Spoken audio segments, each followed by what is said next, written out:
Everyone, আশা করি খুব ভালো আছো, সুস্থ আছো। তো মোরিঙ্গা পাউডার নিয়ে আমি যখন কালকে ভিডিও পোস্ট করেছি, তারপরে অনেকেই বলেছে যে মোরিঙ্গা পাউডারটা আরেকটু বিশদে বলতে। তো আমি তোমাদেরকে গুগলে সার্চ করতে বলেছি, বা আমি কিছুটা যতটা পেরেছি ততটা বলে দিয়েছি। তবু আমি আরেকবার বলছি, মোরিঙ্গা পাউডারটা হলো সজনে ফুলের পাতা মেনলি, কিন্তু আমি সজনে ফুল না, সজনে পাতা। সজনে ফুল আমি পেয়েছি, পাতা আমি পাইনি, কারোর বাড়ির থেকে তো পেরে নিয়ে আসা সম্ভব না। সজনে ফুল আমি যদি আর একটু স্টোর করতে পারি তাহলে আমার জন্য খুব ভালো হয়, কারণ কিছুদিন পরে ফুল থেকে ডাটাগুলো বেরিয়ে আসবে। সজনে ডাটাও যেমন উপকার, পাতা উপকার, ফুল উপকার, কাজ একই করবে তোমার। ওই ফুলেরও প্রসেসটা তো আমি বলেই দিলাম। তো যাই হোক, যেটা বলছি, এটা একটা খনিজ পদার্থ প্রচুর থাকে, অ্যান্টিঅক্সিডেন্ট প্রচুর থাকে। তারপরে এটা শরীরের টিস্যুগুলো, কিডনি, লিভার, হৃৎপিণ্ড, প্রত্যেকটার জন্য ভালো এফেক্ট দেয়।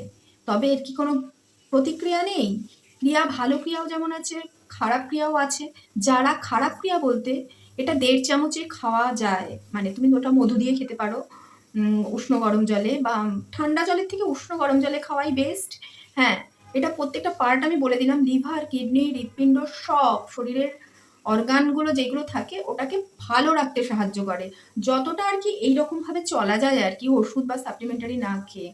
এবার যারা ওষুধ খাচ্ছ তারা অন্তত ডাক্তারের পরামর্শটা অন্তত জানবে, যে আমরা খেতে পারবো কিনা এবং আমরা কতটা খাবো। তো আমার যেহেতু সবকিছুই নর্মাল, এই 2-4 দিন আগে সবকিছু, এই 1 মাস আগে সবকিছু পরীক্ষা করাতে হলো। তো আমারও যদি সুগার থাকতো কি থাইরয়েড থাকতো, যাই থাকতো কিনা, আমি ডাক্তারের পরামর্শ নিতাম। মোটামুটি এটা 1.5 চামচ খাওয়া যায়। আর গর্ভবতী মায়েরা তো খাবেই না, আর যারা স্তন মানে দুধ পান করাচ্ছ বাচ্চাদের, তারা খাবে না। আর এটা নাকি দুধের থেকেও ভালো প্রোটিন।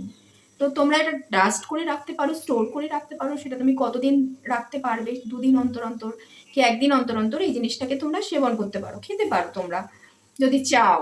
আমি তো প্রচুর কিছু টিপস দেই, প্রচুর কিছু খাইও এবং প্রচুর কিছু বলিও। তো যাই হোক, আমি এর ওপরেই আছি আর কি, আমরা সবাই আছি এর ওপরে। আর প্রসেস করা জিনিস ওইভাবে খেয়ে লাভ কি? যতটা করা যায়, যতটা সময় নিয়ে করা যায়, এর পেছনে সময় দেওয়া যায়। যাই হোক, এটাই হলো ব্যাপার।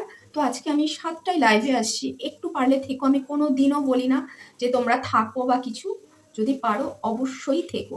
যারা যারা ফেসবুক থেকে দেখছো তারা ফেসবুক থেকে দেখো। আর এটা আমি ইসেও পোস্ট করবো, ইউটিউবেও পোস্ট করবো। তারা ইউটিউবের মানুষ যদি আমাকে দেখতে চাও, তাহলে ফেসবুকে এসে 7টার সময় জয়েন অন্তত করো। কিছু কথা আছে, কিছু কথা আমি একটু বলতে চাই।